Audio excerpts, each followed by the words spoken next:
All right, guys, what's up? Happy Thursday. So today I was watching some Collecticon videos for Houston, and it was interesting.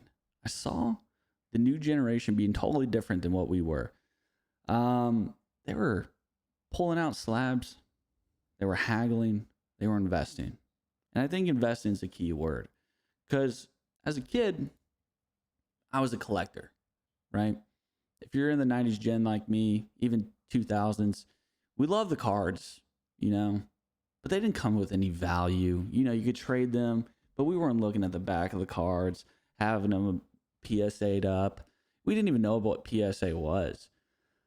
And then, we forget about it, grow up, because we didn't have money. But I remembered Pokemon throughout my life, and I was like, man, yeah, I miss Pokemon cards. I even got into Yu-Gi-Oh, different things.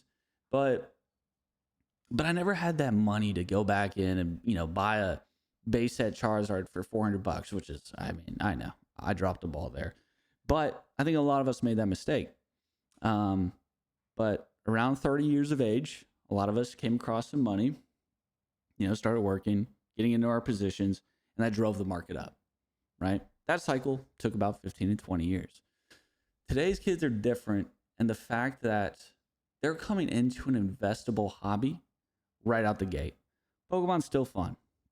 They still have different ways to enjoy it. The new game that came out, any of the Switch games, right? All of that stuff. And then you add in the cards, and then you also invest. It's investable. It has everything you'd want. If you're not having fun keeping it sealed, you can rip. If you don't like what you ripped, you can sell, right? It's different. They're not coming in as collectors. They're coming in as investors. And I think what that means is the cycles are going to shrink. And I'll explain.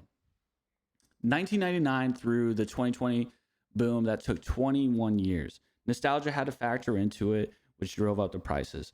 Now we're in the continuation boom of the 2021 through 2024 to 2025. We're going to see how long this one lasts. But, there is going to be a downturn at some point, which I'm looking forward to, honestly. I'm looking forward to pick up some stuff. But also, I care about when that next boom is going to be. And as hard as that is to predict, I think there are some things that stand out. These kids are still investing, right? So what does that mean for us? I think that means that since they're coming in and they're investing early, they're not going to have to wait all that time that we had to wait to come across money because they're making investment. I don't know what the first investment I made was, but I guarantee you it wasn't until I was probably in my 20s. All right. These kids are doing it when they're 12 plus, maybe even younger. I don't know. But we don't have to wait 10 years for the next wave. And I think it's important to watch what people are buying now. The Moonbryon, whatever cards you see getting moved a lot or a lot of attachment to, that may be the next base set Charizard.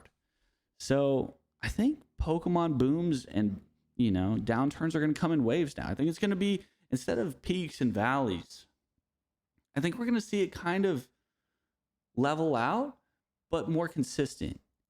So close your thoughts. I think they're not playing around. I think they're investing. I'm not going to lie. My nephews have more slabs than I do.